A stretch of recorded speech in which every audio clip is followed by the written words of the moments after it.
रात के करीब 11 बजे थे। श्रुति ऑफिस से निकली थी। आज का दिन काफी थकाने वाला था और मीटिंग्स में देरी की वजह से उसे देर रात ही निकलना पड़ा। उसने जल्दी से ऑटो पकड़ा और स्टेशन की ओर रवाना हुई, क्योंकि उस रात की आखिरी ट्रेन ही उसे अपने घर पहुंचा सकती थी।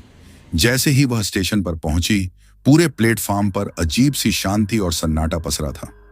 आसमान में बादल थे, हल्की ठंडी हवा चल रही थी और स्टेशन की कुछ लाइट्स भी टिमटिमा रही थीं, जिससे माहौल और भी रहस्यमयी लगने लगा। श्रुति ने अपने बैग से पानी की बोतल निकाली, लेकिन जैसे ही उसने पानी पिया, उसके दिमाग में कुछ अजीब सा ख्याल आया। उसने अपने बैग में से माँ काली का छोटा सा लॉकेट निकाला और उसे देखकर मन ही मन प्रार्थना की, माँ, हमेशा मेरी रक्षा करना।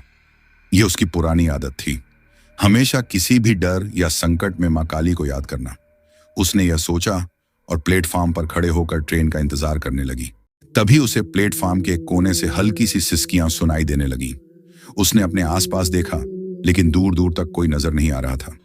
श्रुति ने सोचा कि शायद उसका वहम होगा और उसने अपना ध्यान अपने फोन में लगाने की कोशिश की, लेकिन वह सिसकियां धीरे धीरे तेज होती गईं, मानो कोई बहुत करीब से उसके कानों में रो रहा हो। उसका दिल तेजी से धड़कने लगा। तभी अचानक उसे दूर एक परछाई दिखी। एक औरत सफेद साड़ी में लिपटी हुई, उसके उल्टे पांव और नीचे की ओर झुकी हुई गर्दन देखकर श्रुति का दिल धड़कते हुए मानो रुक गया। उस परछाई की आंखें खून जैसी लाल थीं और उसके बाल बिखरे हुए थे, जिससे उसका चेहरा पूरी तरह ढका हुआ था। वह कुछ कहते हुए धीरे धीरे श्रुति की ओर बढ़ने लगी। उसने देखा कि वह सफेद साड़ी वाली औरत उसके पास आ गई थी। क्या तुम जानती हो, मैं तुम्हें यहाँ से नहीं जाने दूंगी।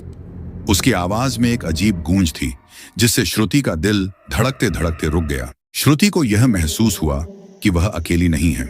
उसके पीछे कुछ साए थे जो उसे घूर रहे थे। वह चिल्लाई, कौन हो तुम? लेकिन उसकी आवाज गूंज कर रह गई। तभी उसने देखा कि सफेद साड़ी वाली आत्मा उसके पास पहुंच गई। उसकी आंखें अब पूरी तरह से लाल हो गई थीं और उसके होंठों पर एक डरावनी मुस्कान थी। तुम्हें मेरे साथ आना होगा, उसने कहा, और श्रुति को ऐसा लगा कि जैसे उसके पैरों में जंजीरें बंध गई हैं। वह भागने की कोशिश करने लगी, लेकिन उसकी आंखों के सामने एक अजीब से धुंधलका छा गया। श्रुति ने अचानक अपने मन में माँ काली को याद किया, माँ, मेरी रक्षा करो। तभी अचानक चारों ओर का माहौल बदलने लगा। प्लेटफॉर्म पर हवा की गूंज से अचानक एक तेज गर्जना गूंज उठी। जैसे ही श्रुति ने अपने सिर को उठाया, आसमान में एक ठंडी नीली रोशनी दिखाई दी। ये रोशनी माँ काली के भयानक चेहरे के साथ प्रकट हुई। उनकी आंखें आग की तरह जल रही थीं और उनके चारों ओर एक अद्भुत शक्ति का घेरा था। माँ काली ने अपने भयंकर रूप में उस आत्मा की ओर देखा और उनकी आवाज गूंजने लगी, तुमने इस निर्दोष आत्मा को तंग किया है, अब तुम्हारी बारी है। भूतिया आत्मा डर से कांपने लगी और उसकी सिसकियां तेज हो गईं। माँ काली ने अपनी शक्ति से उस आत्मा को पकड़ लिया और अचानक चारों ओर एक तेज चिंगारी फैली। आत्मा ने चीखते हुए कहा, नहीं, और एक पल में उसकी छवि धुआं बन गई। फिर माँ काली ने श्रुति की ओर देखा। बिना कोई शब्द कहे उन्होंने अपनी मौन आशीर्वादमयी दृष्टि श्रुति पर डाली और एक अदृश्य संदेश उसके दिल में उभर गया, सच्चे मन से जो मुझे पुकारे, मैं उसकी रक्षा के लिए सदा तैयार हूं।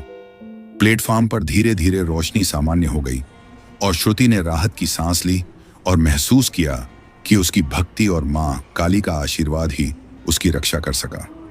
उसने मन ही मन प्रण किया कि वह अपनी आस्था को कभी कम नहीं होने देगी।